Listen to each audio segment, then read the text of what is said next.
This week's best MMA bets, we're talking UFC 292. I'm going to give you guys my most confident picks. We'll talk my favorite underdogs, the lock of the week. We'll talk prop/value bets and then finish it out with the parlays. So make sure you guys smash that like button. If you're new to the channel, subscribe. Turn the post notifications on and make sure to share the video as well. I'm stoked as it can get for Saturday. O'Malley versus Sterling in the main event and a pretty stacked card overall. So let's jump right into the most confident picks. Let's start it off first with Weili Zhang to defend the title. This is a very high confident pick for me. And I'll throw them all up on the screen so you can see, but we'll talk about each one individually. Weili, first and foremost, is who I'm going to mention at around minus 315. She is a wide tag, wide enough that you really couldn't call her a money line lock of the week for the pure betting side. But ultimately, what I think is going to happen is a pretty one-sided performance for Weili. As soon as she kind of finds the Lemos kickboxing range, I think she's going to exploit her in the grappling especially, but I actually feel like Weili can hold her own in the striking department for sure. I'm feeling as though Weili's going to find her way on top of Lemos, fatiguing her. I don't think Weili is at any disadvantage anywhere besides getting caught up with leg kicks on the outside and entering a little bit recklessly and the overhand by Lemos, which I would say overhand right is her best punch. If Lemos lands that, she can hurt any girl on the roster at 115 pounds. But Weili should be able to control the pace, control where the fight takes place, and I think get a finish. I'm going Weili Zhang by submission in this fight. Now, as far as the prop bet for the submission side, because I do think she's going to lock it up by sub, it's sitting at plus 390. I see her wearing on Amanda Lemos, gassing her and stopping her in the later rounds. I'm kind of feeling third round submission. So I guess later rounds would be what, fourth and fifth, since it's a championship fight. But third round is kind of where I'm seeing the Weili finish by sub. Looking at the prop for Weili in the third round, just for fun here, is plus 1800. Very wide. That is a true Hail Mary sniper. I believe that Lemos is going to slow down after the second round. And when you're looking at 5 rounds, this is Weili Zhang's world. And I think she's going to look pretty damn good getting a win. Extremely high confident call. I think Weili and still champion after Saturday. The next on the most confident picks lineup is going to be Gregory Rodriguez to beat Dennis Tulalin. I feel really good about him winning this fight because it's a matchup against somebody in Tulalin who's a bit hittable on the feet, has a lot of striking ability, punching specifically with straight shots, and has knockout wins. But I don't feel as though Dennis Tulalin has a crazy one-shot punch, nor is he super quick with his hands. I think that Rodriguez puts himself in bad spots and gets hurt by certain opponents in the striking department, but ultimately he's able to beat high-level guys too. Jun Young Park comes to mind. Chidi Bang Bang comes to mind, who's a really good striker. Gregory Rodriguez got caught in his last fight with Bruno Ferreira. Bruno sat on a beautiful shot, hit him right on the button. I don't think Tulalin finds that shot there. I think Rodriguez not only is the better striker, he definitely is the better striker, but I also think he's going to be physically stronger and clearly the better grappler between these two fighters here. So if Rodriguez chooses to, I do believe on the floor he can have insane amounts of success. He does like the knockout. Regardless of how good his jiu-jitsu is, Gregory Rodriguez enjoys knocking people unconscious. I don't blame him. He's got a good fucking punch. He hits really hard, and he gets a shit ton of knockouts. Rodriguez by KO, plus 150, but the submission is not impossible. That sits also, though, at plus 150 here. Looking at Rodriguez inside distance, that's minus 210. I'll expect that he wins inside distance. I think this is going to be a real high-paced fight from the jump. I think it's an under 1.5 round fight. Minus 180 for that under 1.5 tag. Note, Tulalin has about 5 submission losses on the resume, though. So it is quite possible that Rodriguez hurts him on the feet and then clubs and subs him. Yes, around minus 360 is a very wide money line for Gregory Rodriguez, but I like him in the parlays. I think he's a good addition to your parlays. And we'll talk parlays at the end, and you will certainly see the Rodriguez name on a few of them. The next, though, is going to actually bring some good value to your lineup as opposed to these other ones, right? Minus 140, Corinne Silva to win. I think she's going to defeat Marina Moroz in the rematch. I think she's definitely physically stronger. She's going to be heavy on top. She's going to be hard for Moroz to not only handle in the grappling, but in the striking. I see Corinne Silva as the more dangerous striker. You look back to their first fight, Moroz was able to catch her with an armbar. An inexperienced Corinne Silva got caught in a bad spot on the ground. But up until that moment, she's on top and looking significantly stronger. I think Corinne Silva is in this fight, and she's going to win this fight. Now, Moroz is historically hard to finish. I'm going to say Corinne Silva by a decision, but the money line at minus 140 is a good place to throw your money. Obviously, a parlay addition. And then you look at the decision win for Corinne Silva, plus 250. She is normally a finisher, though. I must give you guys that. Right out the gate, right? She's known for bringing pressure and finishing girls off. So this would be, I believe, her first win by decision. Moroz not one to be finished. Now, if Silva was able to lock up a submission and get revenge that way, it'd be pretty badass. But only at plus 200 for Moroz, who's extremely hard to finish. And then plus 200 Silva by submission. I think that it's possible. It's quite possible that Silva wins by sub here at plus 200. But I really am feeling like she's going to end up going long and controlling Marina Moroz for a lot of this fight. So minus 140, Corinne Silva money line. Not the great plus money value, but near even. High confidence in this lady's fight here. I have her winning. And she's a parlay piece that can really add some juice to your squeeze. Now, the next of the most confident picks, it has to be Ian Garry. And the reason I put him as, the fourth edition, the final, is just because it is such a horrible line. It's 5-1, so he's a minus 500 favorite over Neil Magny in the biggest fight of his life for sure. But I really see his striking as a major difference maker, and his movement is extremely good. I don't think Magny easily gets a hold of him. Magny's able to press guys back, control a bit. But Philly Fresh Phil Rowe gave Magny hell last time out, and they have similar frames. Now, obviously, Ian Garry doesn't have the length in his arms of Philly Fresh, but he's just as tall as Neil Magny. He's the slicker striker than Neil Magny, and I believe as though in this fight here, he's high likelihood for a knockout win. Magny was knocked out on The Ultimate Fighter. Ponzinibbio put him away. It's not like he is a guy that can't be knocked out. Just normally extremely hard to finish someone like Neil Magny. Now, the odds are really ugly here, but it is a high confident pick, and I'm telling you the confidence regardless of the line. Looking at Ian Garry to win by a knockout sits only at plus 100. For something as hard to do against Neil Magny, it's unfortunate I'm only getting plus 100 for it. But I think he's going to put it together and stop Neil Magny on the feet. So Ian Garry, a high confidence pick. I feel as though this next one I'm going to include as well, even though there's 4 on the screen. We'll bring this one up separately. Natalia Silva. I think that she's going to beat Andrea Lee. She's a minus 330 favorite. So yes, it's an ugly wide line and, not a great money line. But minus 330, I see her winning the fight. I see her beating Andrea Lee. Lee's historically hard to finish, so I see a decision as a real possibility for Silva in this fight. Decision win for Silva. I say she's tested here. She pulls it off. Looking at decision, only plus 120. For as big of a jump in competition that Natalia Silva is dealing with here, fighting somebody now like Andrea Lee, the odds have her as looking to be a future world title challenger. I think she has that type of potential. And I do believe confidently that she's going to win this fight here on Saturday as well. So had to include her in the most confident picks as well. Obviously, some of these lines are not pretty for the most confident pick section, but that's not necessarily the point. The section here is just me telling you picks that I feel quite confident on, pre-weigh-ins, and then obviously make sure you watch the weigh-in recap show because obviously, with fighters weighing in and looking different on scales and maybe missing weight, certain leans can slightly change one way or the other. So that weigh-in show, make sure you jump into that Friday. I do want to talk about some of my favorite underdogs on the card. I have 3 dogs on this card here. I'll bring the first 2 up on the screen, and then I'll finish it out with a special edition third piece, so stay tuned for that. These two you guys already know if you've watched my videos. It's Sean O'Malley and Gerald Meerschaert. I do believe both have real chances to win. Obviously, Gerald Meerschaert by a choke, specifically guillotine choke, is quite live with Petroski. I think he's going to be able to lock up a sub on him. Meerschaert, plus 186 money line. That is beautiful to me, a plus 186 money line. Near 2-1.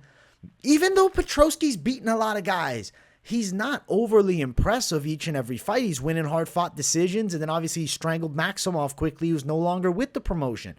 Meerschaert's been in there with the best of the best, and I feel as though here he matches up well with Petroski in the striking. He's the better jiu-jitsu practitioner. Petroski the better wrestler, strong guy, and yes, he actively competes in grappling. Yeah, that's obviously something to note, right? Petroski can grapple too, but it's a different style of grappling. He's dealing with a different type of frame, and I think Meerschaert's strangling him here. So Meerschaert by sub, the official prediction for this fight, plus 315.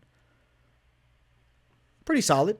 I like money line better, always, because I don't have to worry about the method of victory that Meerschaert somehow wins a decision. But I think he's super live for sub. Meerschaert has nasty subs, and if he hurts you, normally he then follows it up looking for a submission. So if he's able to stun Petroski, I think he can strangle him. Petroski was submitted by a ninja choke on The Ultimate Fighter, fighting Brian Battle. Somewhat of a comparable frame to Gerald Meerschaert with the length. I think guillotine choke, Darce, anaconda, all the types of ninja choke, all the types of front headlock positions are going to be quite live for Meerschaert here, especially with Petroski shooting double legs. So give me Meerschaert. I think he finds a neck. Now, looking at the main event, Sean O'Malley is my underdog call at plus 215. I expect him to beat Aljamain Sterling. I am picking knockout. I think he can hurt Aljo in this fight. Plus 215 a money line for Sean O'Malley. I believe the get-ups of O'Malley will be there. I think his takedown defense will look quite strong for a lot of this fight, but there will be moments when Aljo does get him on his butt. But it's going to be about, can O'Malley get back up? I believe he will. Not only does he get back up, he avoids the notorious body triangle that Aljamain Sterling uses. He's great at controlling guys with that body triangle. He gets your back and you're locked in. I think O'Malley is going to be a master of escaping that, not only because he's drilled it so much, I think his frame works well to fend off the shorter fighter Aljamain Sterling's grappling attempts. And when you look at the striking, Sean O'Malley is way cleaner in the stand-up. His boxing is way better. His movement is much more technical in the pure kickboxing style, right? Aljamain Sterling throws a lot of naked kicks. His hands are low. You even heard the commentary talk about it, especially against Cejudo last time. But there's a different threat with a Cejudo as opposed to a Sean O'Malley. O'Malley's got the length, he's got the height, and I think he's got the punching power. I think that Sugar Show lands some great shots on him. He's also live for a knee up the center as Aljamain Sterling looks to shoot. He's also got a really nasty guillotine. So there's a lot of threats coming the way of Aljamain Sterling when he looks to take this fight to the floor. This is the hardest fight stylistically I think he's had maybe in his whole damn UFC run. Because he's dealing with a large human being, tall Sean O'Malley, who has legit knockout power. Comparable matchup, sure, Corey Sandhagen, but very different styles between O'Malley and Sandhagen. Similar frames, yes. And yeah, I know Aljo got to his back early and strangled him. But Sean O'Malley's had a lot of time watching Aljamain Sterling. Note Aljo is also, how old now? 34? Talking about going up in weight? Come on, man. You have to look at some of these little yellow flags about Aljo. His weight cut's hard, man. Weight cut's hard. So a hard weight cut. Getting caught with a beautiful straight down the line. High kick maybe from the outside. Sean O'Malley by knockout. Plus 215 is the money line, but the KO prop, looking at that for Sean O'Malley, sits at only plus 275. Just money line it. Looking at submission win for O'Malley, this is kind of crazy, plus 1,600. It's wide as hell. Obviously, some people have played it because they like that guillotine potential, man. Maybe a high elbow, he locks it in. Maybe a ninja choke. That'd be pretty crazy. But more likely, I'm thinking O'Malley by the KO. That's my official prediction in this fight. I expect it to be under 4.5, which is minus 200. O'Malley for the victory. And I think he's going to show very solid grappling defense. And I think a lot of people are going to be like, wow, after that fight, in Sean O'Malley's improvements and beating, you know, a lot of people's now considered bantamweight GOAT Aljamain Sterling, which, you know, 2 years ago, everybody's calling him Aljo the actor. He's the most hated bantamweight champion ever. And now I'm hearing talks of him being the bantamweight GOAT. It is kind of crazy how narratives shift in a very short period of time, and I think O'Malley is putting him out. So Sean O'Malley, underdog for the win, but I got one more dog, Damon Blackshear. I'm picking him as an underdog. I think that he's going to beat Mario Batista, and I know, I can see the comments now. He just cut weight. He just fought. Okay, let's note something. Yes, a weight cut is a real thing, and he had to drain that weight off of him. He got a quick finish in that fight. Did not take any damage against Jose Johnson. He's confident to take this fight now. Mario Batista, on the opposite side, okay, he's got some decent wins. Let me actually bring up Mario Batista's Tapology here because I have to talk about some of his recent bouts, okay? Beating Guido Canetti.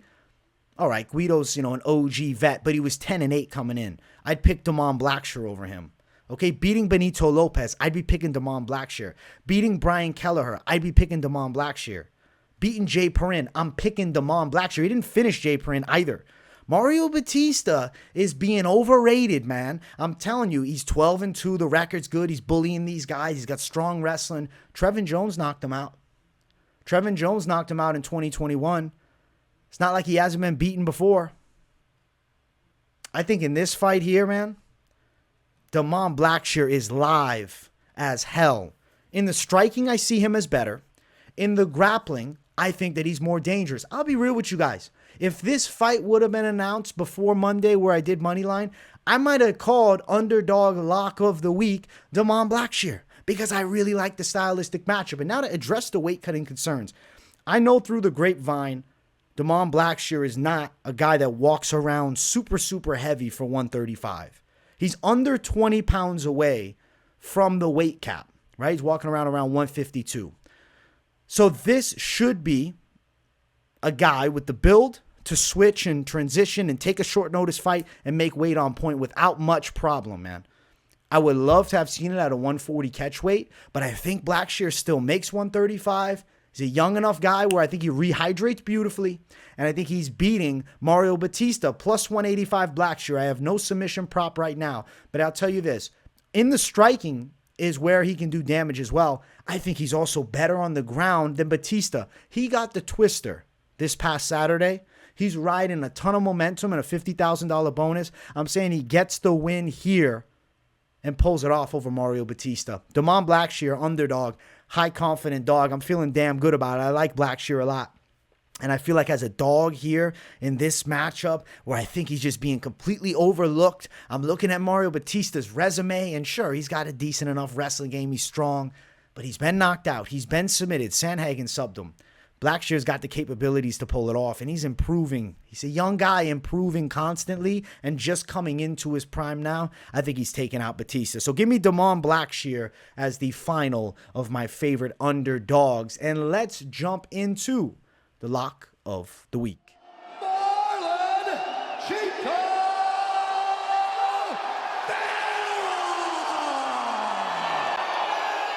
Marlon Chito Vera to defeat Pedro Munhoz. I see a lot of people really doubting Chito's abilities after losing a fight to Corey Sandhagen. He's a dangerous motherfucker. Chito Vera is a guy that finds kill shots very well, but he can also win hard-fought decisions. He brings in that height and reach advantage over Munhoz. I think he's going to be able to touch Munhoz from the outside with the kicks. I think he's going to be able to touch Munhoz coming inside with the punches. And I expect Chito Vera to hurt Munhoz badly at one point throughout this fight. Still, Pedro Munhoz is quite durable, and he's an experienced guy. I'm going to say we're going to decision. Chito Vera winning on the cards. There is a chance that Chito Vera loses that first round, so the live betting spot is actually quite interesting here because being a notoriously slow starter, imagine Pedro Munhoz comes out, wins a competitive first, the odds start shifting. We go from Chito Vera, which is right now minus 185. He might be plus 115. We might have underdog money after the first round. So that's something to watch for Marlon Chito Vera. And then I expect him to take over in the second or third. Give me Chito Vera by a decision. I think you will sweat in this fight. I'm not saying it's impossible that you won't be feeling the nerves and the anxiety in this matchup here because there are going to be very competitive moments, but Chito Vera will shine through and pull it off here. I'm going Marlon Chito Vera. He's minus 185. Lock of the week. Chito Vera by decision, my official call. It's only plus 100, but it is a little plus money. And I'll say it again. Look at that live betting spot. See how that first round goes. Not saying don't have Chito Vera down beforehand, but there's definitely going to be a possibility of him dropping the first round and then coming on very strong in the second or third. And at the end of the day, he's also live for a knockout. Knockout for Vera is plus 425. He has the capabilities to sleep Munhoz. Munhoz has been hurt in fights before. He has been finished. But give me the side of Marlon Chito Vera by a decision. That's what we're riding with. That's the lock of the week. Let's fucking get it. And let's jump into a little bit of props / value bets. For this card here, I'm putting a prop to watch is Austin Hubbard by decision. I really think he's going to end up winning here. Hubbard on the judges' scorecards, decision win, plus 165 for Austin Hubbard here. I feel like he's going to pull off a decision. I think it's likely. We're going over 2.5. Now, I'm not saying throw the house at it, but something for this section I wanted to mention. I guess this section is weird to me, right? Because we talk a lot of props about the fights that I feel real confident about throughout the whole most confident picks and favorite underdog section and the lock section. And then we get to this section, and I call it prop / value bets, but really the street name should be extra props. Is there a little anything else that you want to mention? Any final thoughts on anything? I feel like Hubbard's going to win. I think so, and I like the idea Hubbard by a decision. I think that's quite possible here. So that's pretty much it for this section. I don't want to spend all day talking about the rest of the props because I'm not trying to dig into things that I don't really like. I want to talk about parlays. So let's parlay some shit up. I'm going to throw some safer parlays, and then I'll also throw you some absolute dynamite. So I really do think that Corinne Silva wins. She's a minus 140 favorite, and I want to put her and Weili together to give me nearly plus 130. I see both of these girls getting W's. Now, I know some will not be crazy about throwing Corinne Silva on your slate, and that's perfectly fine. We can take Corinne Silva off, and we can replace it with a little bit of a wider favorite that maybe some of you guys are, I don't know, more confident on, feeling better about. Gregory Rodriguez. Now, it's minus 140. You have the exact line that you would get from just money lining Corinne Silva, but we're talking likelihood. I think this is a high likelihood call. Now, if I did add Corinne Silva as well to this, now I'm nearly at plus 200 money, which I actually like quite a lot here. Natalia Silva is also somebody I think you could add into your slate. Now you're looking at plus 278. Maybe we take out Corinne Silva. We go Natalia Silva, Weili, and Rodriguez. Now we got plus 120. And if you're like, listen, I'm not really feeling Weili. Maybe there's a few of you on Lemos. Minus 153 for Natalia Silva, Gregory Rodriguez. It really drops the excitement. But I think this is quite possible too. Added in Corinne. Now you got plus 183. Now you got things heating up. Now if you went Gregory Rodriguez and you rode with the side of Damon Blackshear, plus 273. But then you add in Weili, plus 397. And then you go Sugar Show in the main event of the evening. Now you got plus 1441. Two big dogs, two dogs I'm picking, and two high confidence picks that I'm adding to the lineup as well. Now, adding in Garry from here is worth it because now you got plus 1756. Now the money's starting to steam in. Now the excitement's building. Now you add in Chito Barito, plus 2,732. This right here is more the Hail Mary side for sure. But damn, am I crazy for thinking this one hits? I like this one a lot. I'm going to throw down on this one. Obviously, I want to do the safer ones too. But something with a big juice that I really feel like has a possibility of hitting is something like this. If you don't like Sugar Show in the main, I'll do this for you. I'll take it out. You're getting now plus 814. Still a good call at plus 814. Obviously, you guys know I'm liking this Damon Blackshear side. Now, if you're not on Blackshear and you were just riding with these, fairly confident calls, plus 215 for that lineup, but it makes me want to add in Corinne. Now we're at plus 440. I don't like having all favorites, though, through the slate like this without, adding in at least a dog or two or some type of over. What's the under in the what's the under in the name that's totally escaping me fight? Rodriguez. Under 1.5, minus 175. Weili for the win. Interesting. Chito, plus 220. I think this one could hit. I like this one too. I'm going to add Corinne Silva back in though because I just like her a lot. Plus 259 range. There's a lot of ways you can mix these damn things up. Keeping it on the safer side is best, but obviously you got to take some risk if you're trying to cash. Thud Hubbard in there, plus 477. then we might as well add in Blackshear. We go Blackshear on the lineup, plus 1573. And then I'm just going to do a dog action play. Let's say Blackshear, and let's go Mearshart. Some little prelim dog money, plus 770. And you had Sugar in the main. If I snipe out the underdogs on this card, plus 2,597. Then you just throw Ian Garry in, plus 3,000. Plus 4,000 now with Wei Lee. I'm getting degenerate-like, man. This is just straight degeneracy at this point. Because a lot of shit has to go right for this to happen. Now, I think that the picks are going to come through. I like my calls on this card. And I do have an alternate parlay, one more that's on the safer side that I planned on finishing the show out. It's like I have the script here. You know what I'm saying? I have the notes, rather, not a script. I'm fucking saying whatever I want. But I have the notes next to me with the parlays I want to ride with. I do go off on my own. I freestyle it a good amount because at the end of the day, I start seeing things as I'm doing it that I just have to mention. Rodriguez Hubbard is plus 106. I'm interested in this one. I think it's got a good shot. Wei Lee in, plus 175. Good three-fighter play. But I like this one, man. This one's interesting. If you don't like Rodriguez, maybe you went Wei Lee and Hubbard. Another way to alternate it. Mix it up. Play some smart things.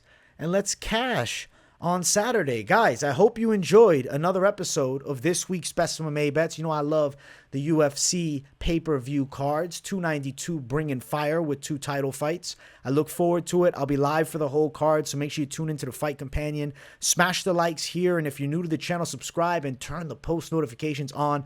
Don't put them on personalized. Put them on all so you do not miss a video. I got content every single day of the week that you do not want to miss. Much love, my people. I appreciate you all tuning into the show. Let me know what you thought of the picks in the comments below. Definitely throw me your lock of the week, your dog of the week, and any other picks and parlays that you're feeling good about, props, etc. And if you have nothing to say in those comments, you just enjoy the content, as always, drop a W in the chat to boost the algorithm for your boy. Much love, everybody. I'm out of here. Hope you all have a great one. Peace.